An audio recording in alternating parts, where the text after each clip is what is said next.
नाज़रीन, आज हम तारीखी शहर तुलमा में मौजूद हैं। यहाँ पर उंगलियों के नर्मो नाजुक पोरों से मिट्टी के बर्तन जो है वो बनाए जाते हैं। यहाँ पर ये तकरीबन 150-200 साल पहले से जो है ये मिट्टी के बर्तन बनाए जा रहे हैं। इनके आबाओ अजदाद भी मिट्टी के बर्तन बनाते थे और अब इनकी तीसरी चौथी नस्ल जो है वो भी मिट्टी के बर्तन बना रही है। ਸਾਡੇ ਕੋਲ ਰਿਵਾਜ ਹੈ ਅਸੀਂ ਜਾ ਕੇ ਬਰਤਨ ਸੇਪੀਆਂ ਵਾਲੇ ਨੂੰ ਦਿੰਦੇ ਆ ਜਿਨ੍ਹਾਂ ਦੇ ਕੋਲ ਮਾਲ ਹੁੰਦਾ ਜਾਂ ਫਸਲ ਹੁੰਦੀ ਹੈ ਉਹਨਾਂ ਨੂੰ ਬਰਤਨ ਦੇ ਕੇ ਦਾਣੇ ਲਾਏ ਆਉਂਦੇ ਆ, ਸਾਲ ਦੀ ਰੋਟੀ ਬਣ ਜਾਂਦੀ ਹੈ। ਤੇ ਅਸੀਂ ਫਰੋਖਤ ਥੋੜੇ ਕਰਨੇ ਆ, ਵੇਖੋ ਕੋਈ ਇੱਕ ਅੱਧਾ ਵੇਚ ਜਾਵੇ ਤਾਂ ਵੇਚ ਦਿੰਦੇ ਆ, ਨਹੀਂ ਤਾਂ ਫਿਰ ਇੱਥੇ ਅੱਲਾਹ ਤਾਲਾ ਦੀ ਕਰਮ ਨਿਵਾਜ਼ੀ ਨਾਲ ਰੋਜ਼ੀ ਅੱਲਾਹ ਤੇ ਦੇ ਦਿੰਦਾ ਹੈ। ਮਿੱਟੀ ਦੇ ਬਰਤਨ ਜਿਹੜੇ ਨੇ ਉਹ ਕਦੋਂ ਤੋਂ ਬਣਾ ਰਹੇ ਹੋ ਤੇ ਸਾਰੀ ਸਟੋਰੀ ਜ਼ਰਾ ਸੁਣਾਓ ਸਾਡੇ ਨਾਜ਼ਰੀਨ। ਅਸਲ ਜੀ ਸੰਨ 85 ਤੋਂ ਮੈਂ ਵਾਲ ਸਿੱਖਿਆ ਵਾਲਦ ਕੋਲ ਤੇ ਹੁਣ ਤਾਈਂ ਬਣਾ ਰਹੇ ਆ। ਬੜਾ ਸ਼ੌਂਕ ਨਾਲ ਇਹਨਾਂ ਨਾਲ ਬਣਾਉਣ ਨੂੰ ਬੜਾ ਦਿਲ ਕਰਦਾ ਵੀ ਅਸੀਂ ਬਣਾ ਹੀ ਰੱਖੀਏ। ਅਸੀਂ ਸਾਡਾ ਵਾਲਦ ਵੀ ਬਣਾ ਗਿਆ, ਸਾਡਾ ਦਾਦਾ ਦਾਦੀ ਯਾਨੀ ਕਿ ਸਾਰੇ ਕੰਮ ਕਰਦੇ ਰਹੇ ਨੇ। ਇਹ ਮਿੱਟੀ ਦਾ ਜਿਹੜਾ ਬਰਤਨ ਨੇ ਪਹਿਲੂ ਕਿਵੇਂ ਬਣਾਏ ਜਾਂਦੇ ਹਨ, ਹੁਣ ਕਿਵੇਂ ਬਣਾਏ ਜਾਂਦੇ ਨੇ ਔਰ ਇਸੇ ਤਰੀਕੇ ਨਾਲ ਜਿਸ ਤਰੀਕੇ ਨਾਲ ਸ਼ੁਰੂ ਤੋਂ ਬਣਾਏ ਜਾਂਦੇ ਨੇ ਹੁਣ ਵੀ ਅਜੇ ਵੀ ਉਸੇ ਤਰੀਕੇ ਨਾਲ ਇਹਨਾਂ 'ਚ ਕੋਈ ਮਿਲਾਵਟ ਨਹੀਂ, ਕੋਈ ਇਹਦੇ ਵਿੱਚ ਯਾਨੀ ਕਿ ਹੁਨਰ ਵਿੱਚ ਐਸਾ ਫਰਕ ਨਹੀਂ ਪਿਆ।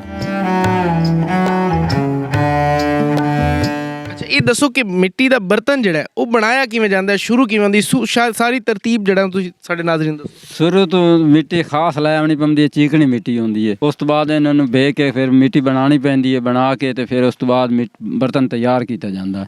ਫਿਰ ਉਸ ਤੋਂ ਬਾਅਦ ਹੁਣ ਤੁਹਾਡੇ ਸਾਹਮਣੇ ਤਿਆਰ ਹੋ ਰਹੇ ਨੇ, ਇਹਨਾਂ ਨੂੰ ਬਹੁਤ ਬਣਾ ਕੇ ਇਹਨਾਂ ਨੂੰ ਕੁੱਟੀਦਾ, ਫਿਰ ਇਹਨਾਂ ਨੂੰ ਰੰਗ ਕਰੀਦਾ ਤੇ ਫਿਰ ਇਹਨਾਂ ਨੂੰ ਸੁਕਾ ਕੇ ਤੇ ਭੱਠੀ 'ਚ ਪਾ ਦੇਈਦਾ।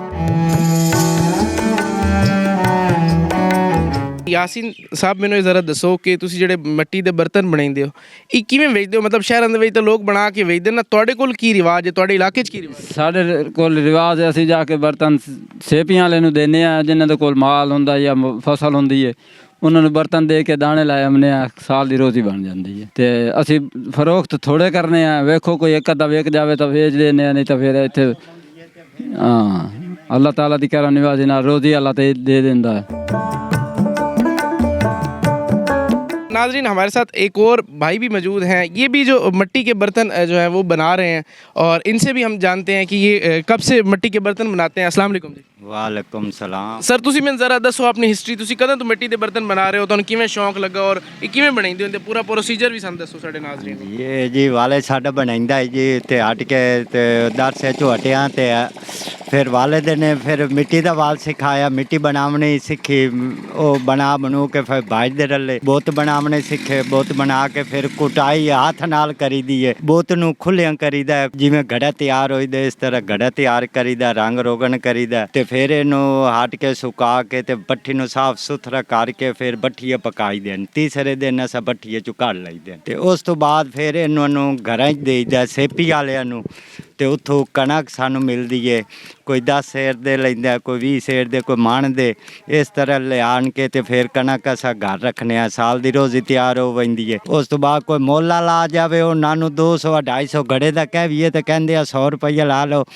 इत्थे आण के वेखण ते 100 रुपया 300 रुपया ही वारे च नहीं है साडी मेहनत। लिहाजा जेड़ा है पिया आंदे न जी हुण जिस टाइम बर्तन देने घरां दे विच कहंदे न जी कणक नू मंगियाई है ते ओ मंगियाई वेख रहे न ते साडी मेहनत नहीं वेख रहे जो तुहाडी कणक नालों ज़्यादा साडी मेहनत हो रही है।